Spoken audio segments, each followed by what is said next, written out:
다시 한번 하나님 앞에 감사와 영광을 올려드립니다.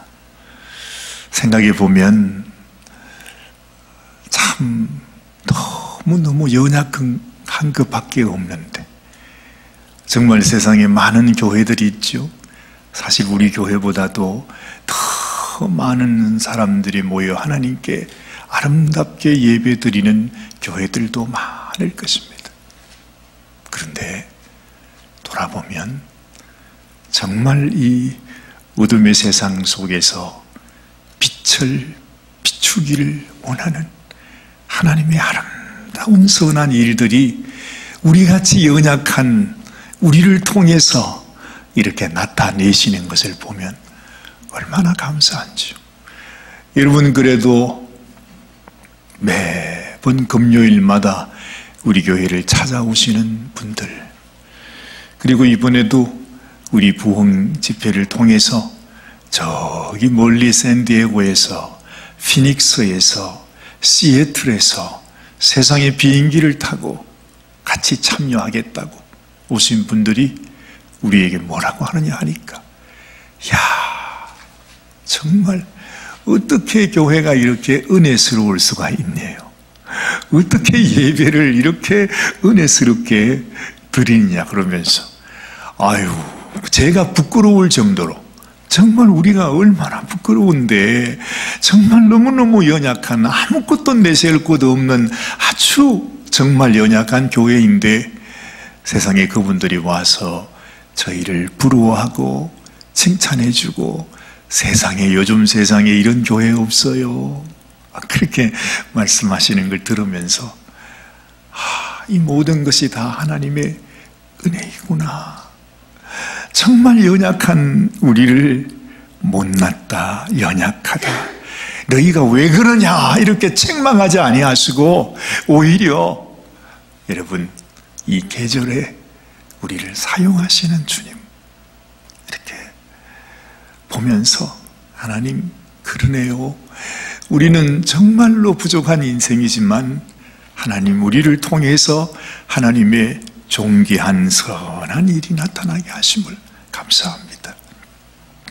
하나님께 감사와 영광을 돌려드리지 않을 수가 없었습니다. 여러분도 기억하시죠? 아마 성경 가운데서 가장 드라마틱한 장면이 이 장면이 아닐까 저는 생각해요. 여러분 너무 잘 아시는 대로 예수님의 제자들이 예수님이 잡히시던 그 밤에 그만 두려움 때문에 예수님이 잡혀가는 것을 보면서 제자들은 다 도망가 버리고 말았어요. 설상가상으로 그 제자들 가운데 그래도 가장 믿음이 있고 가장 아주 용감하게 보였던 그 베드로도 세상에 예수님이 지금 저기 멀찌감치 있어서 수치를 당하고 계신데 예수님이 번열히 보는 그 자리에서 나는 저 사람 모른다고, 나는 저 사람하고 아무 관계없다고 한 번도 아니라 3번씩이나 맹세하면서 저주하면서 나는 절대 저 사람을 모른다고, 그렇게 베드로가 예수님을 부인해 버렸으니 여러분, 정말 이게 도대체 어찌된 일이겠습니까? 3년 동안이나 예수님 따라다니면서 그렇게 말씀을 배우고, 정말 오늘도 제가 봉독하지 않았습니까? 이 베드로가 예수님을 향하여 당신은 그리스도시요 살아계신 하나님의 아들입니다 하는 고백 가운데, 그 고백을 들으신 예수님께서 얼마나 좋으셨던지, 내가 그 반석 위에 나의 교회를 세우겠다, 이 세상의 음부도 이길 수 없는 교회를 너의 고백 위에 내가 세워주겠다, 천국의 열쇠를 네게 주겠다, 네가 땅에서 열면 하늘에서 열리고 땅에서 매면 하늘에서도 매일 것이다, 그렇게까지 축복을 했는데 세상에 여러분, 그 베드로가 예수님이 마지막 잡히시는 그 밤에 예수님을 버리고 말한 거죠. 정말 다 끝났다고 생각했을 것입니다. 이제는 다 끝났습니다. 그 제자들이 다들 저 갈릴리 바다에 가서 고기를 잡고 있었죠. 이제는 다 끝나고 어떻게 예수님의 얼굴을 다시 보겠습니까? 어떻게 내가 예수님의 제자였다고 다시 말할 수 있겠습니까? 어떻게 다른 사람에게 내가 예전처럼 하나님의 말씀을 전할 수 있겠습니까? 할 수 없죠. 모든 건 다 끝났습니다. 다시는 일어설 수 없습니다, 이제는. 그런데 그 제자들에게 예수님이 다시 찾아가지 않습니까? 그러면서 얘들아 하면서 아침 조반을 준비하셔서 제자들에게 먹으라고 하시면서 아무 말하지 못하는 그 제자들 앞에서 예수님은 변함없는 사랑으로 그들을 격려하십니다. 너희는 나를 버렸지만 나는 여전히 너를 사랑한다. 그러시면서 예수님께서 이 시몬 베드로에게 그렇게 묻지 않았습니까? 시몬아, 네가 다른 사람들보다 나를 더 사랑하느냐? 물으시더니 또다시 같은 질문을 하시고 또다시 같은 질문을 하시고 3번씩이나 예수님께서 물으셨다 그랬습니다. 그 말씀을 생각하면 여러분, 저에게도 또 우리 모두에게도 얼마나 큰 위로가 되는지 몰라요. 우리도 늘 넘어지잖아요, 사실은. 주님 사랑한다고 그렇게 말했다가도 돌아서면 그냥 또 넘어져. 또 배반해. 그렇게 무너질 때가 얼마나 많아요.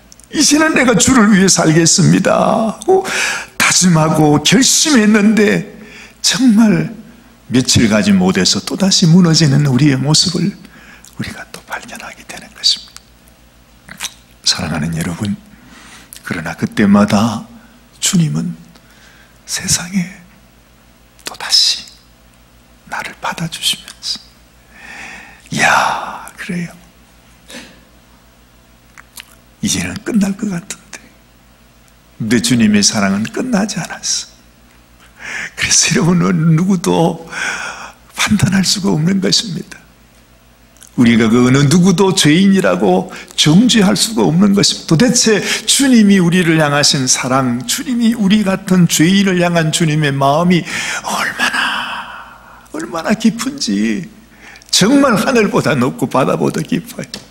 끝났다고 생각했는데, 다시는 내가 하나님 앞에 설 수 없다고 생각했는데 여전히 주님께서 나를 품어주시고 격려하시면서 아니다, 내가 너를 다시 일으켜주마 그러면서 우리를 격려하시는 주님. 사랑하는 여러분, 어떤 이유로도 낙심하지 마시기를 바랍니다. 좌절하지 마세요. 그래서 주님은 말했죠. 너희가 뒤로 물러가는 것, 나는 절대 그거 기뻐하지 않는다. 뒤로 물러가지 말라는 거예요. 우리는 끊임없이 주님을 바라보며 주님이 날 위해 부어주신 그 사랑을 기억하면서 내가 주님을 더 사랑합니다, 주님, 내 사랑이 주님 앞에 더 커지기를 원합니다 하고 주님께 나아가야 하는 것입니다. 우리가 예수님 잊어버릴 때도 있어요. 이번에 참 그 오신 분들 가운데 아주 귀한 아주 전도사님도 계시고 또 사모님들도 계시고 목사님들도 계시는데 그런 말씀을 하시더라고요. 우리 성도들 가운데 과거에는 믿음이 있었는데 믿음을 버린 사람이 있대. 저는 누군지는 모르겠어요. 근데 그분들이 그런 걸 느끼게 된대요. 그렇죠. 사실은 우리가 예전에는 믿음을 가지고 살았는데 그 믿음을 언제부턴가 잃어버린 그런 심령이 될 때가 있습니다. 여러분, 우리 인생은 원래 그런 겁니다. 그래서 여러분, 우리는 끊임없이 앞으로 주님의 사랑 앞으로 나가야 하는 것입니다. 그냥 뒤에 처져가지고 나는 안 돼, 나는 더 이상 안 돼, 그거 주님이 기뻐하시는 거 아니라는 것입니다. 아무리 쓰러지고 넘어지고 그냥 처박혀 있다 할지라도, 도무지 내 힘으로는 다시 회복할 수 없는 그런 인생이라 할지라도 또다시 주님은 묻습니다. 네가 나를 사랑하느냐? 내 손을 잡으라는 거 아니에요. 그러면 주님 손을 잡고 일어서야지. 손 잡고 나와야지. 주님께로 나가야지. 그렇게 나아가면 우리 모두는 한 사람도 하나님은 우리를 버리지 아니하세요. 내 마음속에 내가 주님께 나가기를 원합니다 하는 사람이면 모든 사람, 모든 영혼 주님은 다 받아주시기를 원하시죠. 마지막 십자가에 매달린 그 살인 강도마저도 무슨 가능성이 있겠습니까? 얼마나 악했으면, 가망성이 없으면 십자가에 못 박혔어요. 근데 그 심령까지도 우리 주님께서 구원하시는 걸 보면 우리에게도 얼마든지 기회가 있습니다. 여러분, 우리 스스로 포기하지 마시기를 바랍니다. 오늘 이 말씀을 주신 이 사도 요한은 이 땅에 남아 계셨던 마지막 사도였습니다. 모든 사도들이 다 순교하고 다 죽었습니다. 그리고 난 이후에 여러 해가 지났습니다. 그때까지 사도 요한은 살아남아서 우리에게 말씀을 전해주고 있으니, 여러분, 이 사도 요한이 전해주는 이 말씀이 얼마나 우리에게 소중한 말씀이겠냐 하는 것입니다. 이제 그분이 우리들에게 이렇게 말하는 것입니다. 바로 18절 말씀. 아이들아, 이것이 마지막 때라. 즉 그리스도가 이르겠다 함을 너희가 들은같이 지금 많은 즉 그리스도가 일어났으니 이름으로 우리가 마지막 때인 줄 안다. 그렇죠.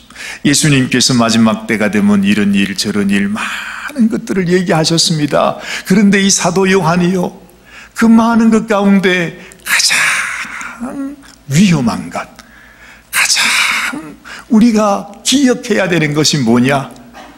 그것은 바로 마지막 때에 나타나는 적그리스도. 이 적그리스도 우후죽순처럼 생겨날 때 정말로 이 시대가 마지막 때가 되었구나 하는 것을 우리가 알게 되는 것입니다. 자, 그런데 여러분, 사도 요한이 우리에게 아주 놀라운 얘기를 해줍니다. 19절 말씀 우리 같이 한번 또 읽어보십시다. 저희가 우리에게서 나갔으나 우리에게 속하지 아니하였나니 만일 우리에게 속하였다면 우리와 함께 거하였으려니와 저희가 나간 것은 다 우리에게 속하지 아니함을 나타내려 함이라. 그래요. 여러분, 즉 그리스도가요 바깥에서 오는 것이 아니고 즉 그리스도가 우리에게서 나갔답니다. 즉 그리스도가 교회에서 시작된 것이라는 거죠. 이 참 무서운 이야기입니다. 언제나 즉 그리스도의 뿌리는 교회 바깥에 있는 것이 아니라 교회 안에 있다는 것입니다. 무슨 말이냐? 여러분, 우리가 교회 안에 있으면서도 하나님께서 우리에게 전해주시는 하나님의 말씀 안에서 내가 그 말씀을 잘 배우고 말씀 속에서 예수님을 만나고 예수님이 나를 위해 주신 그 선물이 무엇인지를 깨닫지 못하면 말이죠, 우리가 적 그리스도가 된다 이 말이죠. 여러분, 우리가 너무나 잘 아는 우리 주님을 대제사장에게 돈을 받고 팔아 넘긴 사람이 누구였습니까? 바로 예수님의 사도 중에 한 사람이었어요. 뭐 다른 사람이 예수님을 잡아간 것이 아니라 제일 먼저 예수님을 돈을 받고서 팔아버려야 되겠다고 생각하고 그렇게 행동으로 옮긴 사람이 예수님의 사도였다 이 말이죠. 그 말은 지금도 우리가 주님을 섬기고 있다 말하면서도 우리가 주의 말씀 속에 정말 바로 서지 못하면 주님과 가장 가까이 있다고 생각했는데, 한평생 하나님을 섬긴다고 생각했는데 세상에 내가 예수님을 팔아서 죽음에 넘긴 그 장본인이 바로 우리가 될 수 있다는 것이죠. 그걸 예수님은 우리들에게 가르쳐주고 있는 것입니다. 자, 여러분, 그러면 우리는 어떻게 해야 되는 것입니까? 우리가 19년이라는 세월이 지났습니다. 그런데 저는 저 자신에게도 그렇고 여러분들에게 묻고 싶습니다. 그 세월, 정말 짧지 않은 세월이죠. 그 오랜 세월을 지나면서 나는 얼마나 하나님 말씀 안에 뿌리를 든든히 박고 있는가. 정말 하나님, 우리 주님이 원하시는 그 열매를 맺을 수 있도록 우리의 뿌리가 하나님의 말씀 속에 깊이 박혀져 있는가. 아니, 19년이라는 세월이 흘렀는데 가만히 보니까 이 나무는 이렇게 서 있는 것 같고 잎허리는 많은데 뿌리가 없어. 세상에 한번 그냥 태풍 한번 불면 금세 넘어질 그런 나무들이 많이 있잖아. 여기도 태풍 불면 그렇게 되는 거 보지 않습니까? 그것처럼 이 세상의 풍파가 다가오면 순식간에 그냥 그 뿌리가 벌렁 나자빠져서 그냥 다 보이듯이 넘어지는 그런 나무 같은 우리의 모습. 그렇다면 너무 안타까운 일 아니에요, 여러분? 그 많은 세월을 보내는데 왜 우리가 말씀 속에서 뿌리를 박지 못하냐 하는 것입니다. 그래서 오늘도 시상식을 우리가 하지 않았습니까? 근데 이 상이 중요한 것이 아니고, 그렇죠? 아이고, 그거 상 받으려고 막 이렇게, 그것도 너무 감사하고 귀한 일이긴 하지만 더 중요한 것은 우리가 말씀 안에, 우리의 신앙이 말씀 속에서 뿌리를 내리고 자라지 않으면 이 세상 아무리 많은 무슨 그 나뭇잎이 그냥 그렇게 많아도 주님이 원하시는 열매를 맺을 수가 없게 되고, 우리 주님이 뭐라 그래요? 그 열매를 보아서 그 나무를 안다고 그랬잖아요.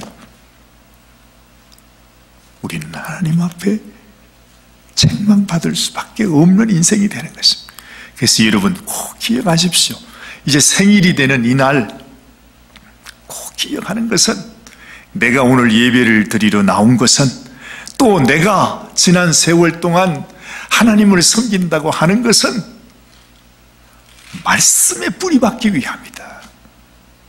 말씀이 없으면, 그렇잖아요, 말씀이 예수 그리스도고 말씀이 반석이고 그 반석 위에 교회를 세운다고 하셨으니 그 교회가 음부를 이긴다고 하시고 그 교회가 무엇이든지 원하는 대로 풀면 풀리고 매면 매는 놀라운 축복과 기적의 역사가 크게 있다고 하셨으니 내가 말씀 안에 뿌리를 박 소중하다는 것입니다. 아유, 사가님, 지금 내 나이가 지금 얼만데 내가 무슨 성경을 보고 공부를 하겠습니까? 여러분, 하나님께서 우리들에게 이런 메시지를 주셨잖아요. 여러분도 다 아는 메시지. 내 나이가 어때서? 말씀 보기 딱 좋은 나이인데 내 나이가 어때서?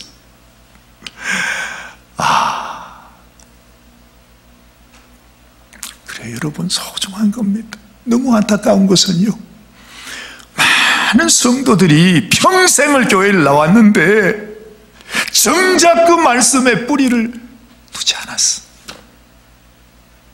장로님, 우리 구세군에는 정교님, 부교님, 우리가 얼마나 많은 일을 합니까? 사실은요, 그죠?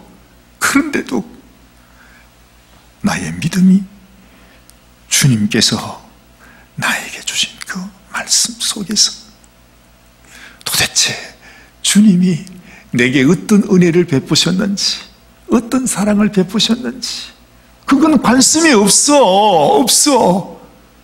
그냥 만약에 우리가 죽으라고 일만 하면 말이죠, 일만 시컷 고생하고 결국에는 주님 앞에 버림받는 인생이 될 수밖에 없잖아요.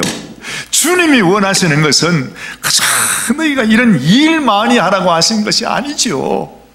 우리 주님이 주신 은혜를 내가 깊이 정말로 내가 얼마나 큰 은혜와 사랑을 받았는지를 깊이 깨달아서, 이야, 내가 받은 은혜가 이렇게 귀한 것이니까 내가 다른 사람에게도 콩고물 좀 나눠줘야지 하는 그 마음으로 봉사를 하는 거지, 그거 없으면 우리가 수고하고 애쓰는 구세군의 모든 것도 아무 의미가 없는 것입니다. 주님의 사랑에서 나와야 한다는 것입니다.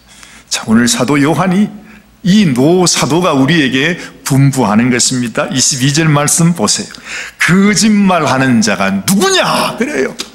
거짓말하지 말래요. 예수께서 그리스도이심을 부인하는 자가 아니뇨.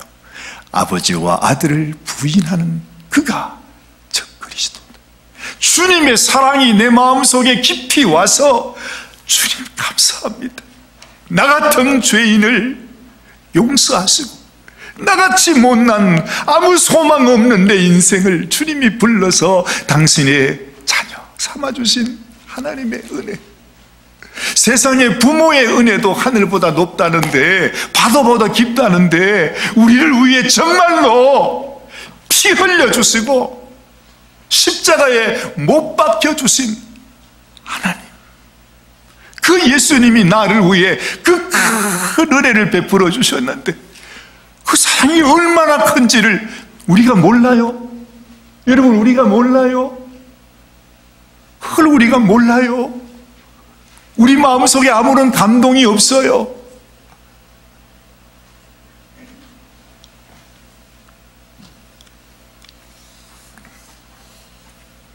그래서 여러분, 주님이 나를 사랑하신 그 사랑, 하나님의 말씀이 무엇입니까? 하나님 말씀은 전부 그것이에요. 하나님이 나를 이렇게 사랑하신다. 너희는 날마다 넘어지고 쓰러지고 날마다 배반하고 날마다 그냥 그렇게 도망가지만 그래도 우리를 사랑하시는 하나님, 하나님이 이렇게 사랑하신다. 하나님 말씀이 처음부터 끝까지 하는 얘기가 다 그 말씀이에요. 하나님 말씀 위에 우리가 뿌리를 내린다는 말이 뭡니까? 내 심령 안에 주님이 나를 이렇게 사랑하셨구나 하는 그 사랑이 내 마음에 더 간절하게, 더 내 속에 스며들고 스며들어서, 주님 너무 고마워요. 너무 감사해요. 세상에 누가 나 같은 놈을 위해서 누가 생명 줄 사람이 있어요? 아니, 누가 나를 위해 죽어줄 사람이 있냐고요? 아무도 없어요. 아무도 없어요. 그런데 하나님은 나 같은 인생을 위해서 나를 하나님의 자녀 삼기 위해서, 하나님의 계신 그 하늘나라에 영원히 함께 살도록 하기 위해서 그 은혜와 사랑을 부어주셨다는 거죠. 저 그리스도를 어떻게 아느냐? 주님만이 나의 사랑입니다. 주님만이 길입니다. 주님만이 진리이십니다. 주님만이 생명이십니다. 이 고백이 없으면, 교회를 나왔는데 어떤 사람은 그래요. 아이고, 무슨 예수님 믿는 것만 해서 구원받냐고. 그러면서 이 세상에 온갖 많은 이단 교회들이 있잖아요. 그렇죠? 어떤 사람들은 예수님을 통해서가 아니라 자기를 믿어야 되는데, 실제로 한국에 자기를 예수님이라고 하는 사람이 50명이 넘는답니다. 그렇죠? 그러면서 요즘은 또 어머니 하나님을 믿어야 되는데, 어머니 하나님, 하여튼 별의별 온갖 것들이 많아요. 근데 그걸 얘기를 들으면 또 그럴듯해요, 진짜로. 이만희 씨라고 하는 분은 참 간도 크지. 자기가 하나님이시래. 글쎄, 자기가 하나님이시래. 이제 얼마 안 있으면 이제 무덤에 들어가실 양반이 자기가 하나님이라고 했으니 이걸 앞으로 어떻게 해야 되죠? 근데 여러분, 이 세상에 그렇게 똑똑한 사람들이 서울대학교 나오고 무슨 국회의원이고 무슨 박사고 하는 사람들이 다 거기 가서 이만희 하나님, 그분을 섬기고. 며칠 전에 어떤 분이 제게 이메일을 보냈어요. 그분이 그러더라고요. 눈물로 호소해요. 이만희 회장님이 하나님인데 그거 믿지 않으면 산호서에 있는 목사님 천국 못 갑니다. 제발 믿으십시오. 그러면서 이메일을 보냈더라니까요. 이 세상이 완전히 이렇게 뒤집어졌습니다. 뭐가 진리인지, 우리가 정말로 붙들어야 할 진리가 뭔지 사람 그걸 몰라요. 그걸 몰라요. 주님만이 우리의 길이심을 믿습니다. 주님만이 우리의 진리이심을 믿습니다. 주님만이 우리의 생명이 있습니다. 여러분, 이제 19살이 됐으니까 성인입니다. 완전한 성인. 더 이상 우리가 17살 때, 15살 때 그때 같지 않습니다. 이제는 분명한 주관을 가져야 합니다. 성경이 말씀하시는 바가 무엇인가? 주님이 길이시다. 그래서 제가 여기다 내가 곧 길이요 진리요 생명이니 나로 말미암지 않고는 아버지께로 올 자가 없느니라.